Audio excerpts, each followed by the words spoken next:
dans l'ordre, Olivier Hostin, donc partenaire chez TNP, Bruno Berdet, donc président du conseil de surveillance d'Aresia, qui est un équipementier aéronautique, civil et défense, et puis qui est né d'un regroupement de plusieurs PME françaises, justement.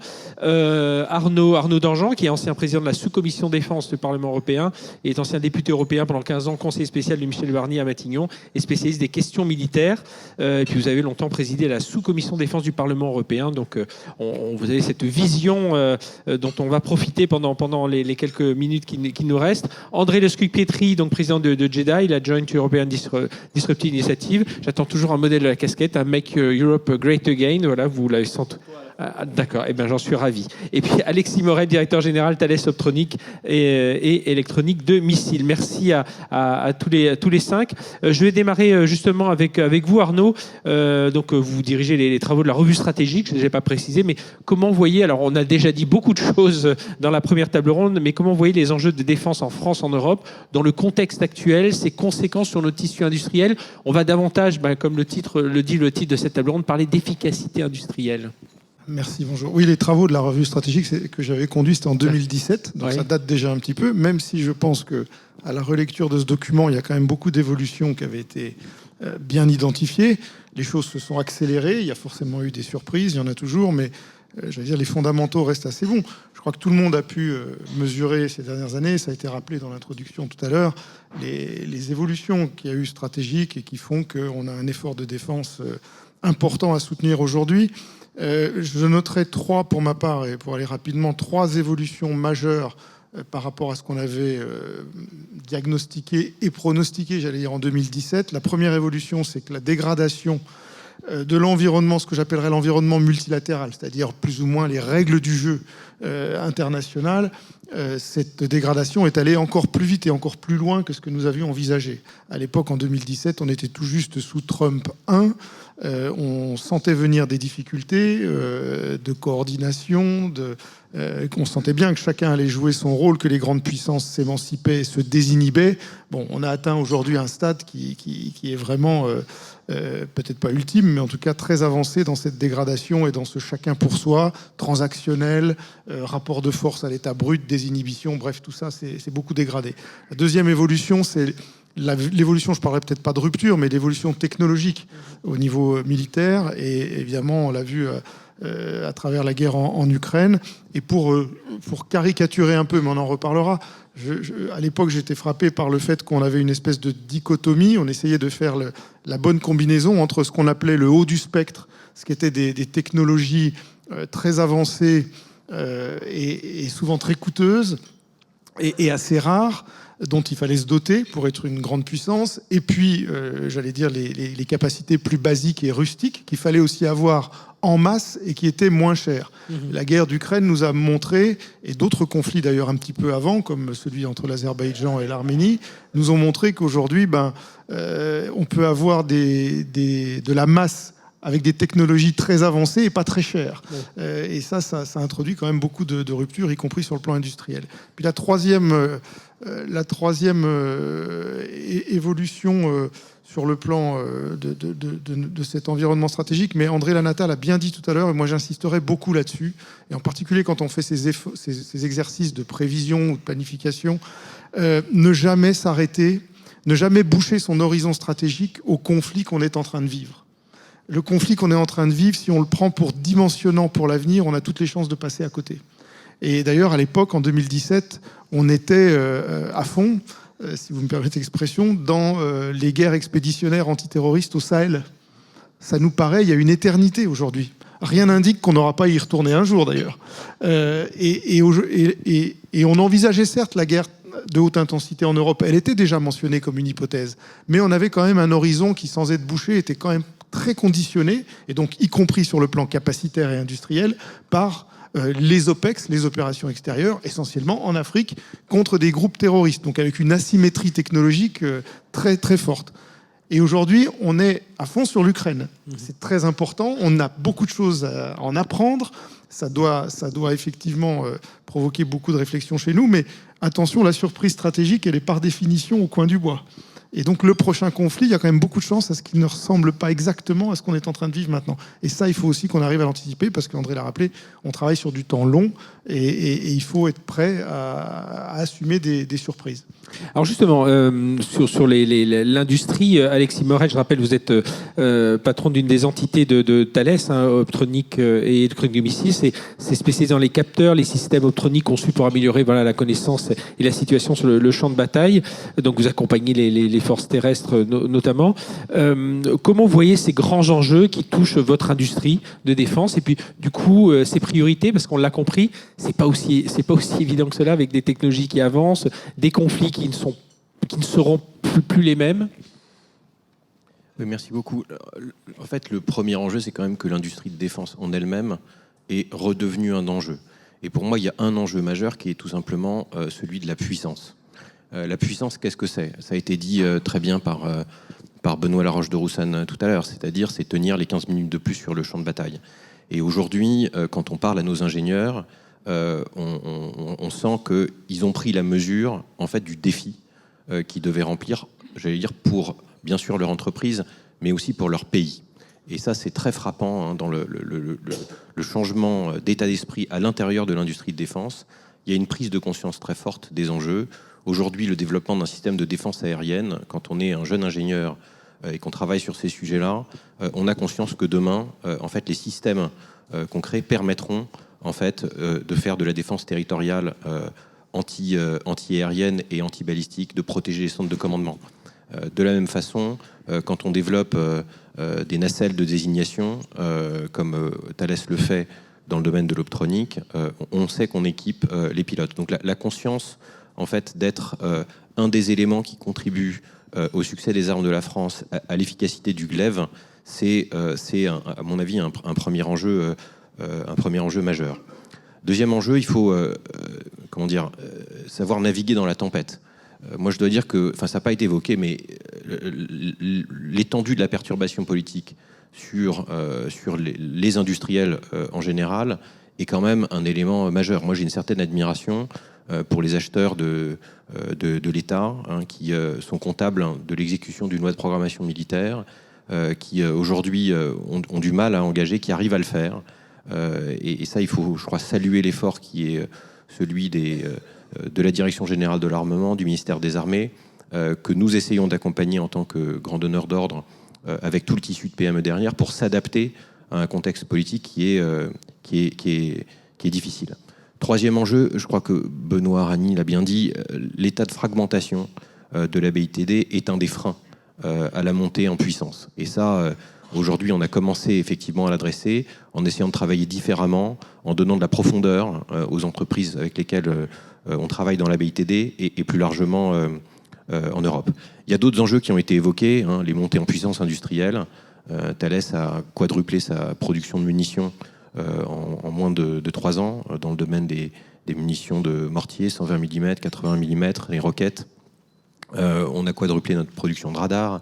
Donc on a pris nos responsabilités sans attendre que la commande, qu'elle vienne de la France ou de l'export, soit au rendez-vous. Et donc ça, c'est aussi aux industriels de prendre leurs responsabilités, d'être de véritables entrepreneurs et de prendre la mesure de l'urgence opérationnelle, puisque comme ça a été dit dans la précédente table ronde, on est dans un horizon court. Il faut rétablir de la capacité rapidement. Enfin, dernier enjeu, ça n'a pas été évoqué dans la précédente table ronde, c'est l'enjeu de la compétitivité. Je pense qu'on a dans l'industrie de façon générale un problème de coût. On sort d'une génération où il y a une forme d'ultra-taylorisation des compétences d'ingénierie qui en fait pèse lourd sur les programmes de développement. Nous, Thales et d'autres industriels ont connu en fait des programmes au long cours sur lesquels il y a eu des retards parce qu'on gérait la complexité d'une certaine façon. Dans la réponse qu'on a apportée à cette complexité, on a taylorisé les compétences d'ingénierie d'une telle façon qu'en fait les coûts augmentent. Et ça, c'est un problème qu'il faut qu'on arrive à adresser, bien sûr à l'intérieur de chaque entreprise, mais dans l'ensemble de l'écosystème, parce que si on n'arrive pas à l'adresser, si on n'arrive pas à être plus compétitif, on n'arrivera pas à être plus agile. Et ça, il me semble que c'est un des enjeux un peu sous-jacents au-delà de tout ce qui a été dit sur les ramp-up industriels, l'amélioration de l'innovation, etc. Alors voilà la parole des industriels. Autre parole d'industriels avec vous, Bruno. Vous êtes à la tête d'un groupe de rang 2 dans l'industrie aéronautique de défense. Et on parlait justement de développement d'une BITD avec un tissu industriel et des chaînes de valeur fragilisées. C'est comme ça que vous ressentez les choses ? Oui, merci pour cette question. Bonjour à tous. Alors, des chaînes de valeur et un tissu industriel fragilisé, oui, sans doute. Alors, pour revenir à votre question concernant la BITD, moi je considère qu'on a une énorme chance en France, mais c'est pas une chance, c'est l'accumulation de beaucoup de travail, c'est d'avoir une BITD. C'est d'avoir eu une administration qui, au fil des années, depuis plus de 60 ans, s'est préoccupée du tissu industriel sur lequel elle allait s'appuyer pour accomplir sa mission. Moi qui suis un très vieux avant d'avoir été industriel, un très ancien de la DGA, je peux témoigner que j'ai connu que, y compris dans cette maison, à un moment, il était politiquement incorrect de faire de la politique industrielle. Je pense que tout le monde a des années en tête dans lesquelles, effectivement, au sein de l'État, c'était un gros mot que de parler de politique industrielle. Dieu merci, la DGA a toujours continué à en faire, plus ou moins discrètement. Et ce qui nous permet aujourd'hui d'avoir ce tissu qui est cette connaissance, qui est, à ma connaissance, relativement unique en Europe, ce qui d'ailleurs va être un souci supplémentaire quand on va vouloir quand on veut élargir la BITD au niveau européen. Donc une grande satisfaction, c'est que au fil des années, finalement, cette BITD, elle a été sauvegardée, pilotée. En tout cas, quelqu'un en a pris soin. Le grand point d'interrogation que j'ai, c'est que, au-delà de cette BITD qui, globalement, je dirais qu'elle va globalement bien, on pourra reparler de sa fragmentation après, une BITD qui irait bien, mais comme une sorte de bulle de bonne santé sur un substrat en déliquescence, je suis extrêmement inquiet. Et quand je regarde le taux d'industrialisation de notre pays, la dynamique de l'industrie globale dans notre pays, finalement, j'ai quelques inquiétudes sur la manière dont nous allons pouvoir, puisque aujourd'hui on parle de manière plus spécifique de défense, nous allons pouvoir préserver cette BITD. En fait, une BITD ne fait sens que si elle peut s'appuyer sur une industrie globale qui va bien. Et certes, depuis un certain nombre d'années, il y a une volonté politique affichée en France de réindustrialiser la France. On se rend compte, malgré tout, quand on regarde les chiffres un petit peu macro, que c'est compliqué, que ça reste compliqué et que est-ce qu'on a réussi à peu près à stabiliser ou est-ce que ça continue à décroître, on peut en discuter longuement. Et l'un des risques que je vois, c'est que effectivement, tout en réussissant, parce qu'il y a une volonté et qu'il y a des outils de pilotage qui sont efficaces, merci Benoît de les animer, et finalement, il faut quand même qu'il y ait des fantassins qui tiennent cette industrie. On a tous connu, ou on a tous entendu parler dans cette salle, j'imagine, de cette brillante vision théorique qu'on a eue en France d'une société fabless, finalement, où dans le meilleur des cas, on fera de la conception en France, et puis tous les machins seront produits. Bien entendu, si on devait appliquer ça aux outils de défense, ça serait absolument catastrophique. Donc ça avait été préservé grâce aux travaux de la DGA. Continuons à réinvestir dans les usines. Et au passage, dans les usines, puisqu'on a parlé de RH tout à l'heure, il n'y a bien sûr pas que des concepteurs, il n'y a pas que des ingénieurs. Quand on parle d'usines, il faut aussi des personnels de production, il faut tous les niveaux, il faut d'excellents techniciens, il faut des personnels de production qui réaliseront les produits dont on a besoin. Il ne faudrait surtout pas qu'on passe, j'en profite, ça fait partie de mes dadas actuels, il ne faudrait surtout pas qu'on passe d'une image d'une France fabless à une France workerless, très heureuse d'avoir une industrie qui, soi-disant, ne serait que pilotée que par des ingénieurs, et puis peut-être éventuellement quelques robots dans des sous-pentes. Donc, Une BITD, oui, on a beaucoup de chance. Une BITD qui, vous le mentionniez, est probablement trop morcelée. Et finalement, c'est l'exercice auquel on s'est livré quand on a créé Aresia, puisque j'en reviens à mon cas particulier. En fait, on est parti du constat qu'on avait un paysage de PME dans notre domaine aéronautique de défense qui était probablement morcelé. Et on a essayé de faire un petit travail à notre niveau en rassemblant un certain nombre de PME. Alors, pour diverses raisons, on s'était intéressé à une niche technique qui est celle, pour faire très court, des systèmes d'emport. Et à l'époque où j'étais encore dans le ministère de ce qu'on appelait la Défense, j'expliquais à tout le monde que dans le monde, il y avait 6 sociétés qui étaient capables de faire des systèmes d'emport performants pour les aéronefs de combat. Sur ces 6 sociétés, il y en avait 4 en Europe, à l'époque où le Royaume-Uni était encore une partie de l'Europe. Et sur les 4 Européens, il y en avait 2 en France. Et finalement, tout le monde était très content alors, c'est pas vrai, tout le monde n'était pas très content, mais en fait, on se satisfaisait de cette situation. On a réussi à rassembler les 2 françaises. Et au passage, un autre message. Je suis en train de me poser la question, et nous essayons de nous entourer des meilleurs conseillers là-dessus, de savoir si on peut rationaliser le paysage industriel européen de ce domaine, ou si finalement les autorités qui veillent à la concurrence sur certains segments seraient susceptibles de s'y opposer. Moi, j'ai toujours pas compris si l'Union européenne, en tant que telle, considérait que l'industrie de défense était une exception et que les consolidations devaient primer sur des sujets concurrentiels. Donc voilà, pour terminer là-dessus, une vision assez contrastée, très favorable concernant la BITD, trop morcelée, mais on peut travailler. Aresia en est la preuve. En 6 ans, c'est une société qui est passée de 100 personnes, 20 millions d'euros, à 900 personnes, 200 millions d'euros en augmentation. Donc la consolidation, ça fonctionne. Au passage, la consolidation, pour donner un petit coup de griffe au sein du GIFAS, je pense qu'on en reparlera notamment, c'est quelque chose qui est appelé de leur vœu par tous les présidents. Quand on se réunit au conseil du GIFAS, tout le monde dit « Ah oui, c'est super bien, il faut consolider ». Quand mon directeur commercial rencontre l'acheteur de base d'un maître d'œuvre, c'est déjà beaucoup moins simple, la vision nécessaire de la consolidation, mais ça fait partie de la vie naturelle, je pense qu'on y reviendra.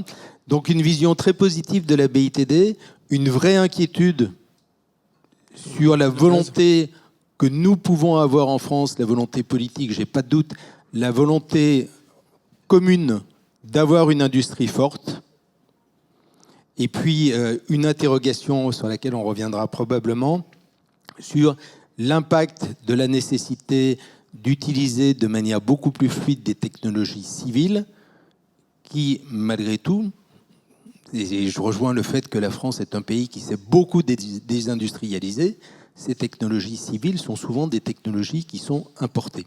Et donc, comment est-ce qu'on peut utiliser de manière souveraine des technologies civiles qu'on ne maîtrise pas totalement ? Voilà, et parmi ces technologies, beaucoup de technologies de rupture, et c'est ce sur quoi vous travaillez, André Lascuy-Pietri, donc avec le JEDI, c'est la Joint European Disruptive Initiative, qui est une sorte de DARPA européenne.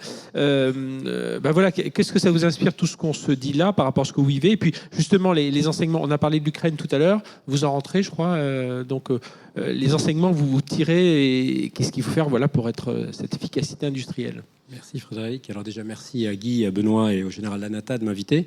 Alors mon bilan carbone n'est pas très bon parce qu'effectivement, la semaine dernière, j'étais en Ukraine et là, ce matin, j'arrive du Japon.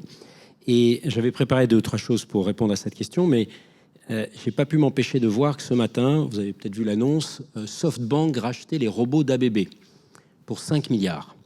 Et je voudrais juste un petit peu, pour répondre à ta question, filer un petit peu la métaphore sur tout ce qu'on se dit.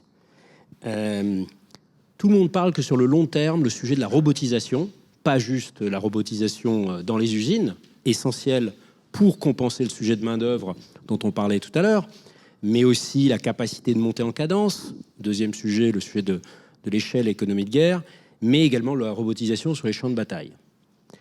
Troisième chose, ce que vous venez d'aborder, Bruno, sur je ne sais pas si on a laissé SoftBank, qui est donc un géant de la tech, c'est un peu le seul big tech qui ne soit pas américain, racheter ça parce qu'il y avait un sujet de consolidation européenne. Je suis sûr que ça doit être ça aussi. C'est-à-dire que la plupart des acteurs ont dû s'auto-censurer en se disant, je sais pas, les Schneider, les Siemens, etc. Mais c'est quand même, pour moi, je trouve ça la caricature de ce que j'écrivais il y a exactement 4 ans. Je vais juste faire 2 secondes d'autopromotion. Il y a 4 ans, dans les Échos, je faisais paraître, référence à l'excellent propos de M. Pichard, technologie, l'étrange défaite européenne. Et je dénonçais, ce qui m'a fallu plein d'amis, la bureaucratie, les appels d'offres, le saupoudrage de France 2030, le fait que tout le monde veut la consolidation, mais qu'un an après, le rapport Draghi n'est appliqué qu'à 14%. Enfin, tous ceux qui sont industriels ou dans l'entreprise privée, un plan d'action qualifié d'existentiel qui n'est appliqué qu'à 14%, les dirigeants sont remerciés. Est-ce que quelqu'un a été, ou quelqu'une a été remerciée? Je ne veux pas dire quelqu'une, parce qu'on voit aussi, dernier point, qu'on parle toujours d'éducation, de main-d'œuvre. On réussit des réformes fabuleuses, comme la réforme Blanquer, qui fait que, je crois, l'X s'est passé... On était arrivé à 22-23%, je crois qu'on est redescendu à 18% de jeunes femmes. Donc, vous voyez, en fait, le sujet aujourd'hui qu'on a sur l'industrie, c'est qu'en fait, tous ces sujets-là sont interdisciplinaires, comme les technologies, et c'est ce qui est la difficulté de ce sujet de rupture aujourd'hui. Est-ce qu'aujourd'hui, Starlink, c'est une société de communication? Je pense que oui, je pense que les opérateurs télécoms feraient mieux de se méfier. Est-ce que c'est une société de satellite? Est-ce que Tesla, c'est une société de software? Ou est-ce que c'est une société automobile? Les Allemands aujourd'hui sont en train de subir, alors aujourd'hui on a très peur des budgets allemands ayant un énorme défaut, étant corse comme le général Lanata et allemand du côté de mon père. Aujourd'hui on a très peur des budgets allemands. Je vous rassure, l'Allemagne aujourd'hui vit un effondrement. Août, moins 4% de production industrielle. Donc on est dans ce que nous on a vécu il y a à peu près 5 ans. Bon, mais je reviens sur mon sujet d'ABB parce que c'est pour répondre à ta question. J'ai entendu quelques sujets sur la table ronde précédente où je pense qu'il faut vraiment qu'on réfléchisse. On dit toujours il faut être à la fois dans le temps long et à la fois dans le temps court. Il faut à la fois dans la stratégie et dans la tactique. Je pense qu'aujourd'hui, le monde dans lequel on est, c'est un monde où il faut tous les jours penser au temps long.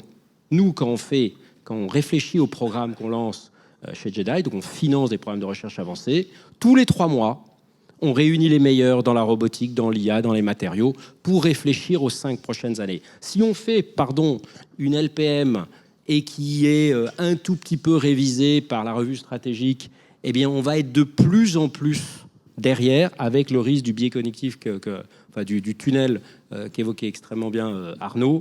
Voilà. Et dernier point, mais on pourrait détailler plein de choses. Alors je sais qu'il y a les journalistes dans la salle, donc comment il faut que je dise ça? Mais pour la première fois de ma vie personnelle, je ne me sens pas en sécurité parce que je pense qu'aussi on est dans l'illusion. Regardez le prix Nobel qu'on a eu hier, Michel Dévoré. Oui. Dévoré. J'entends les cocoricots du ministre de la Recherche, qui est par ailleurs excellent, mais qui n'a aucun budget, qui n'a même pas été renommé. Donc on voit bien que la recherche dans ce pays n'a aucun... Personne, tout le monde s'en fiche. On dit cocorico, mais attendez, vous avez vu les 5 derniers Nobel français? Les 20 dernières années, ils sont passés aux États-Unis. Donc on est dans l'illusion. On est dans l'illusion de notre puissance. Aujourd'hui, nous ne sommes pas capables de nous défendre par rapport à ce qui se passe en Ukraine. Je veux dire, on a dépensé, l'OTAN a dépassé on ne sait pas trop, entre 5 et 15 millions, je ne sais pas combien d'AMRAAM ont été tirés. Est-ce que véritablement il y a eu un patriote, apparemment non, utilisé en Pologne, pour un budget pour les Russes? Il y avait 19 drones en polystyrène ou en mousse.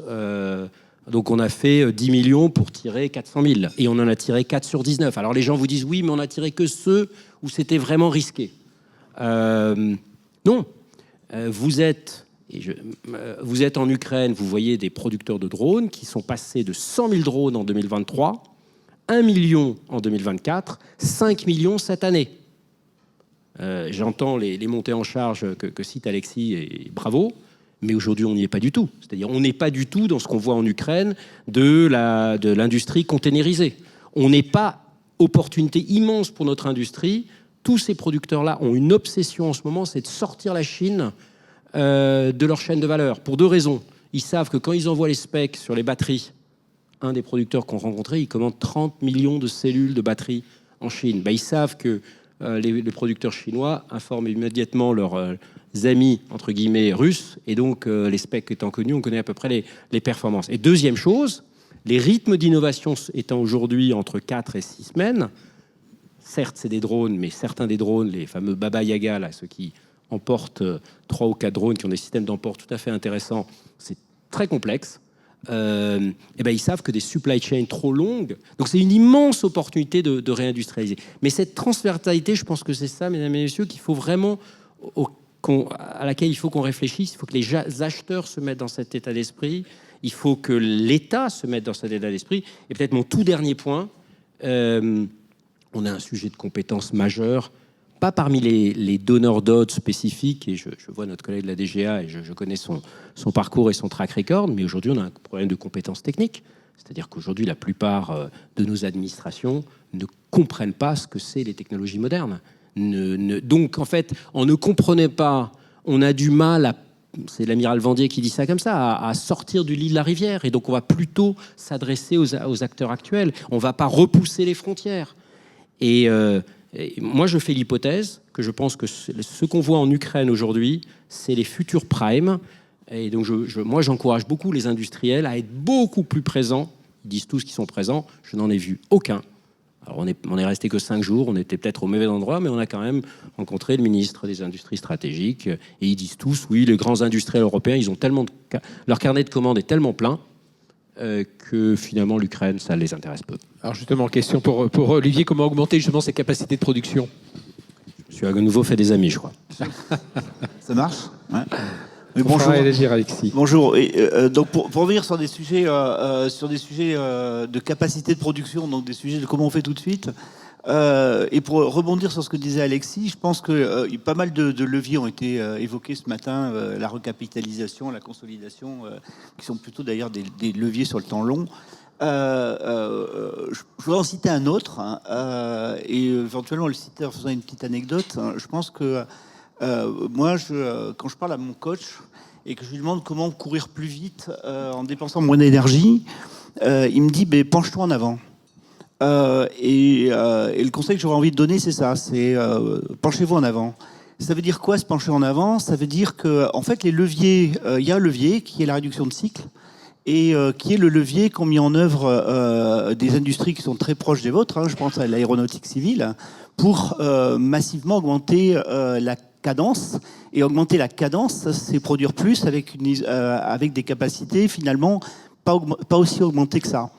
Et je pense que effectivement l'industrie de défense, elle sort d'une période, je dirais, d'une période de vache maigre qui l'a conduit à se mettre sur les talons. Et sur les talons, effectivement, on a du mal à accélérer. Les leviers, ils sont connus. Les leviers, c'est, je pense que la semaine dernière, j'étais dans un leader mondial, parce que la BITD, c'est ça en France, c'est des leaders mondiaux on va dire, de l'aéronautique civile. Et c'est une usine qui produit 1000 objets par an. 1000 objets par an, c'est des cadences qui sont des cadences que doit viser l'industrie militaire maintenant. Et quand je dis 1000 par an, c'est pas les millions que vous citiez juste avant, mais commençons par 1000 par an. Et en fait, elle le réussit avec des cycles qui sont entre 5 et 10 fois plus rapides que l'industrie de défense. Donc je pense que là, il y a une réserve de capacité immense dans le fait de se pencher en avant. Alors, c'est des leviers très simples. C'est des choses qui sont très connues dans l'industrie. Si on veut accélérer les cycles, il faut ne pas avoir de stock. Si on veut éviter des retards dans les développements, il ne faut pas avoir des provisions pour aléas. Et ça, c'est des changements de mentalité fondamentaux qui sont essentiels pour aller chercher cette réserve de capacité-là. Et juste pour finir, je pense que l'un des sujets, c'est que tout le monde est sur les talons. Et quand vous disiez que effectivement toute la partie, je dirais la plus basse de la BITD est aujourd'hui en grande souffrance, en fait, tout le monde est sur les talons. Il faut que quelqu'un bascule en avant. Et je pense que, certes, on n'a peut-être pas les carnets de commandes qu'on voudrait avoir, ou 10 fois les carnets de commandes qu'on voudrait avoir, mais je pense qu'il y a quand même un niveau de certitude, ou je dirais de confiance, dans le niveau de business à venir aujourd'hui, qui fait que je pense que les acteurs de premier rang, ils ont les moyens de prendre l'initiative de faire basculer toute leur chaîne de valeur en avant. Alors, réaction d'Alexis par rapport à ce que vient de dire Olivier. On reste amis, mais je veux quand même apporter quelques éléments quand même de contrepoint à une vision qui est, à mon sens, excessivement pessimiste sur la capacité de rebond européenne. D'abord, loin de la fureur du débat public, nous observons de façon extrêmement étroite et en lien avec le ministère des Armées, le champ de bataille et ses évolutions fondamentales. Et comme ça a été dit tout à l'heure, nous ne regardons pas que l'Ukraine. Il y a aussi l'opération Sindour entre l'Inde et le Pakistan qui apporte des leçons extrêmement importantes en termes de combat aérien. Il y a bien sûr les engagements entre Israël et l'Iran et l'ensemble des manœuvres offensives qu'on a pu offensives et défensives qu'on a pu observer. Tout ça, c'est des conflits qui sont riches de leçons. Arnaud l'a déjà dit, il ne faut pas préparer la guerre d'hier, mais celle de demain, celle dans laquelle effectivement l'automatisation des systèmes, la cyberdéfense, l'intelligence artificielle sont majeures. Je n'irai pas jusqu'à dire que nous sommes prêts, mais nous avons conscience des domaines dans lesquels on doit progresser et confiance dans la capacité à y arriver. Chez Thales, nous avons structuré des outils à l'intérieur de l'entreprise pour pouvoir atteindre la masse critique dans le domaine de l'intelligence artificielle, tester, y compris sur le terrain, des algorithmes d'intelligence artificielle.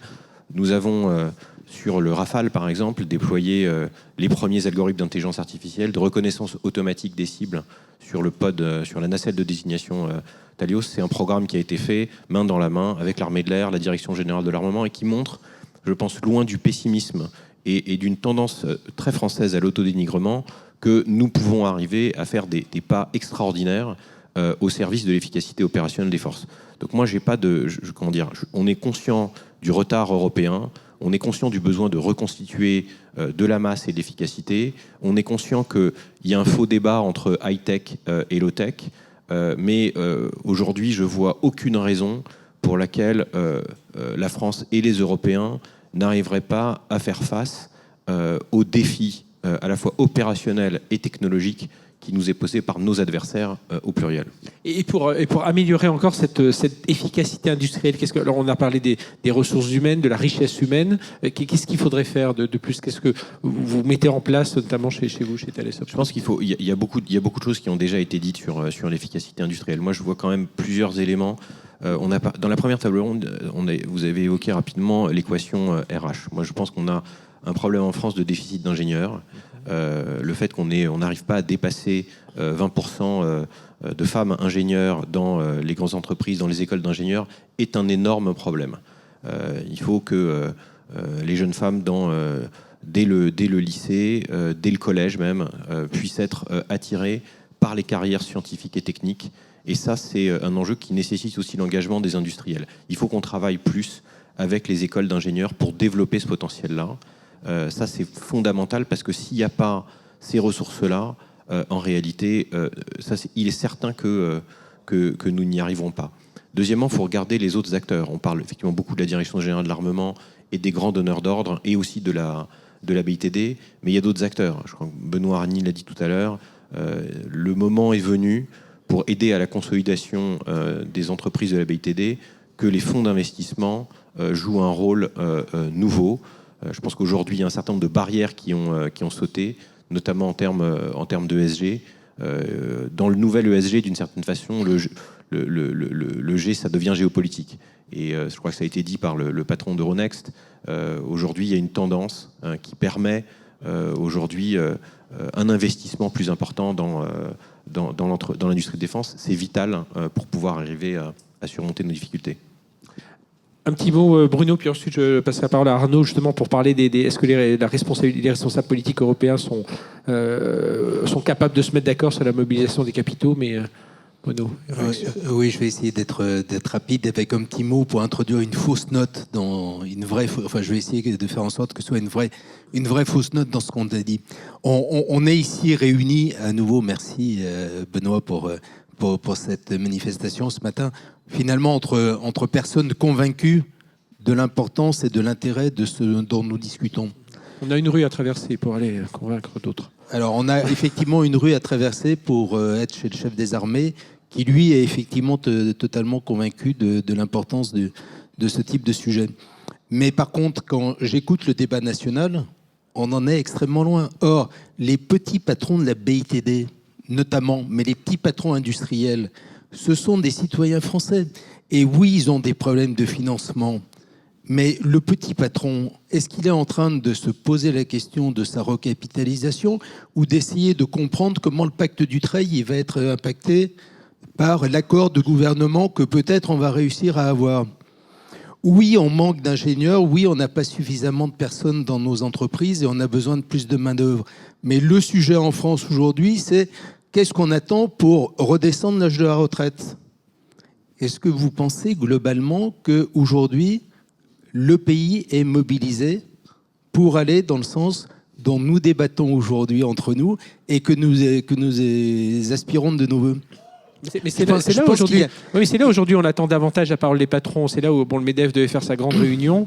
Bon, là, les circonstances ont fait que.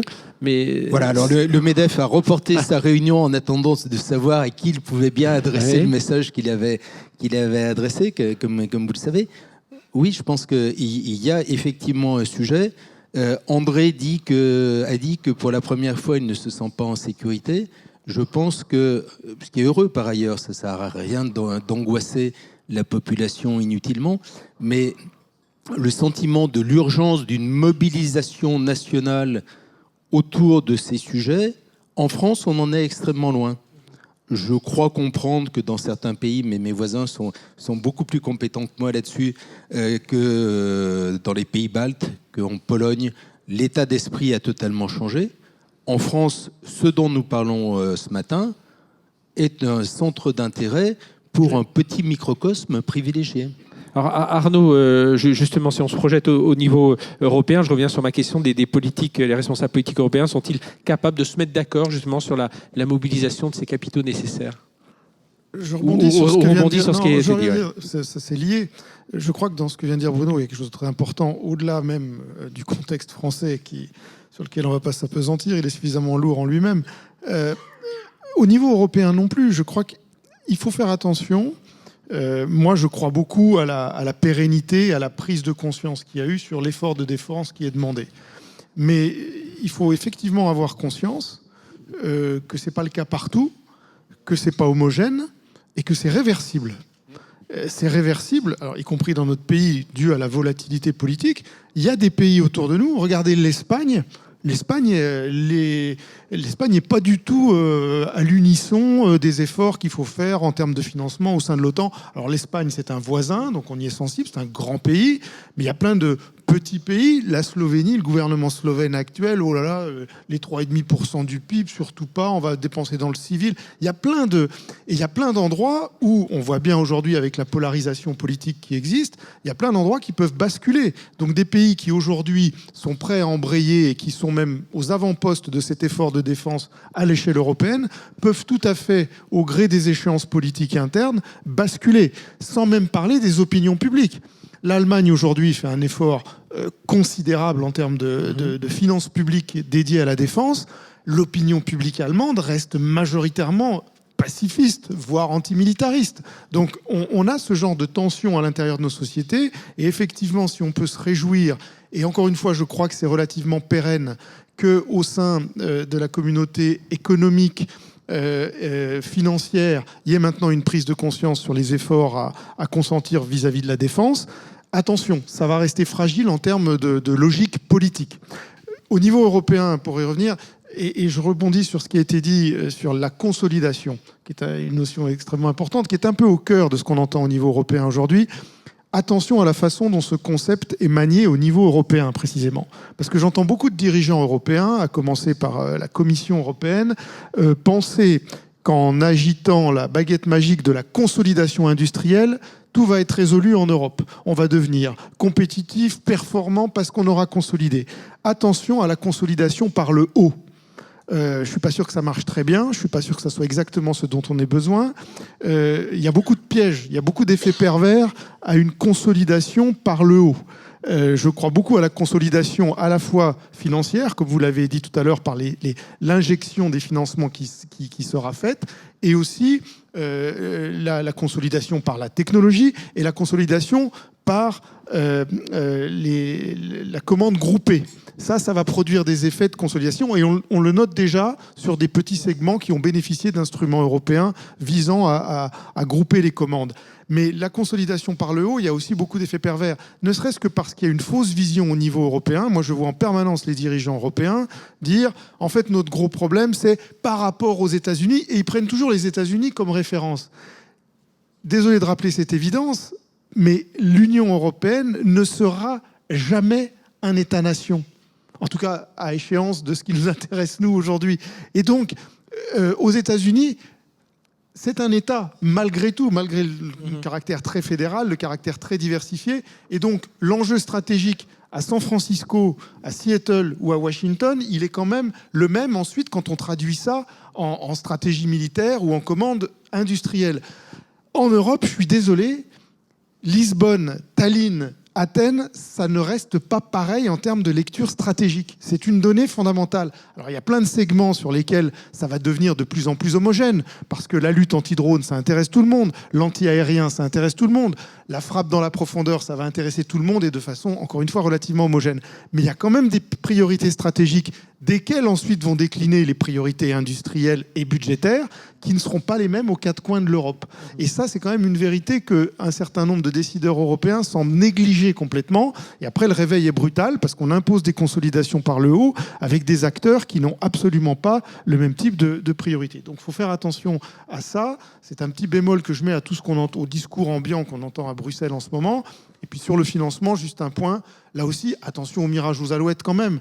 Il y a des efforts de financement considérables qui sont faits, et tant mieux, et enfin.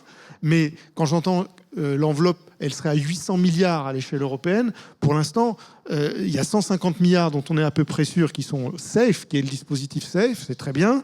Et ça marche parce que tout le monde y est allé.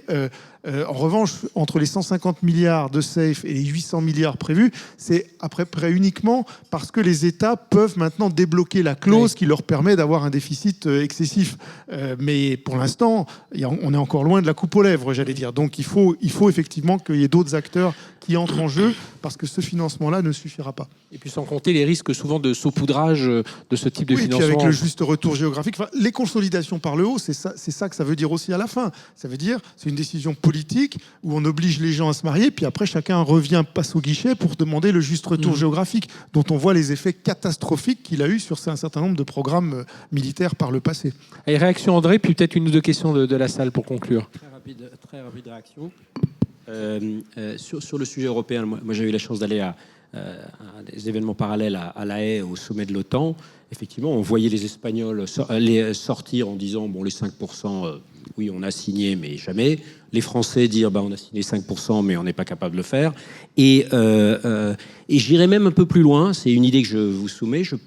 Revenant d'Ukraine, je me demande si les 5% sont même pas pervers, parce que c'est un petit peu de l'argent qui brûle d'être dépensé, et qu'aujourd'hui, la seule manière de dépenser ça, c'est de dépenser dans des grands systèmes avec beaucoup de milliards. Les Allemands l'ont bien montré sur les F-35, mais je pense que ça ne s'arrête pas aux grands systèmes. Et aujourd'hui, les grands systèmes qu'on a, c'est un peu les systèmes d'hier. Et je ne suis pas sûr que ce soit les systèmes de demain.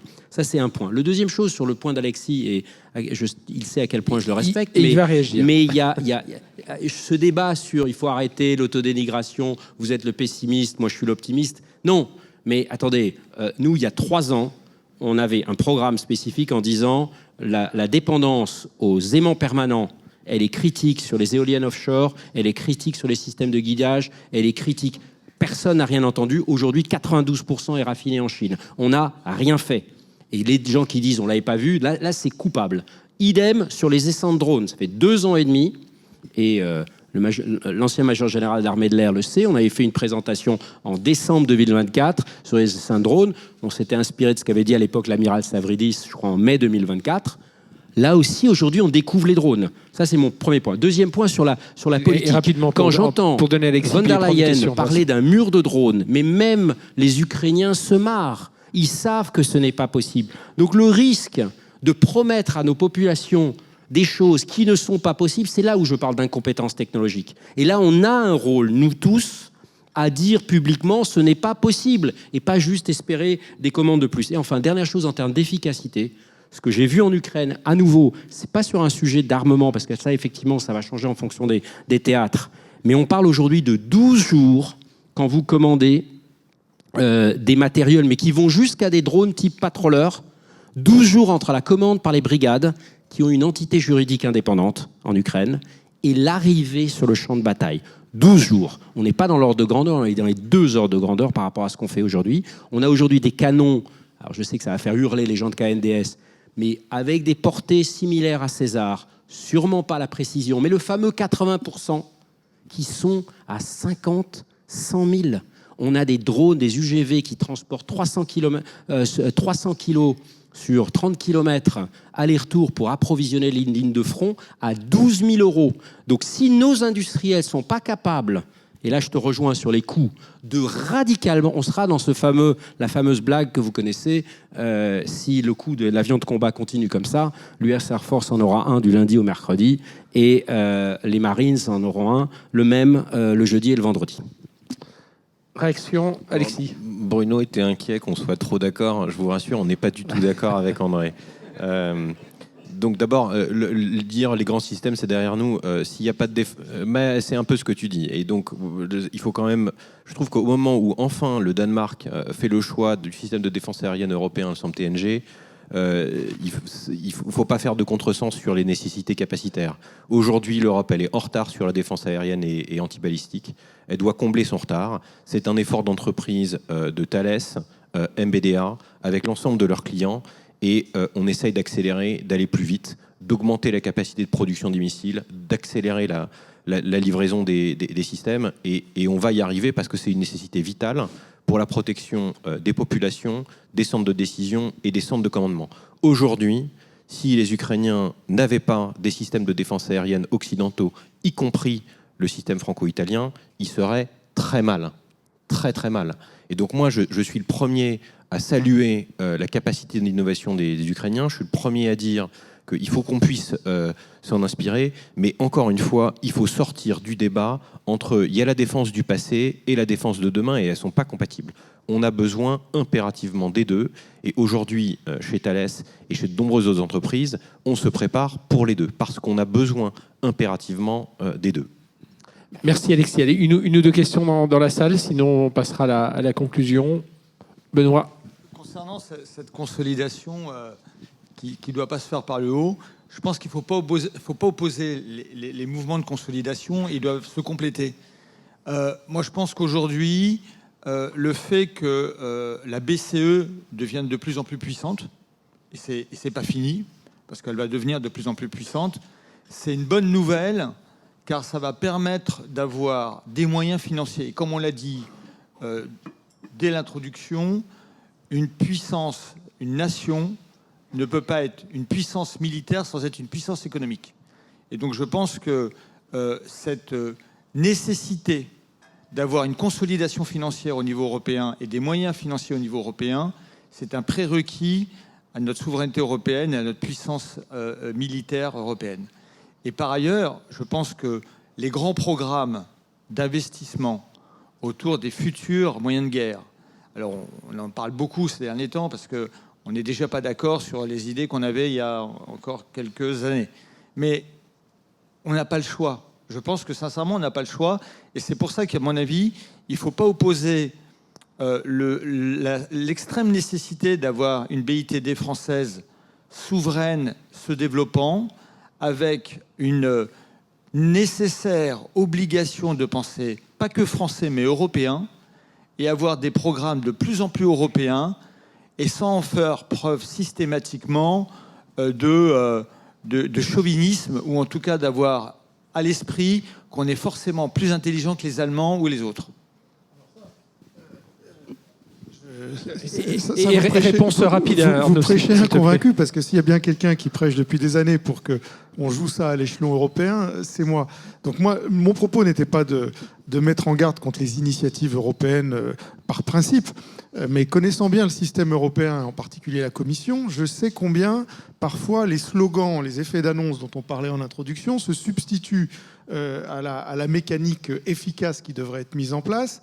Et je vois aujourd'hui, je vois un petit peu les effets pervers que peuvent avoir ce discours qui consiste à dire la consolidation à l'échelle européenne, c'est la baguette magique.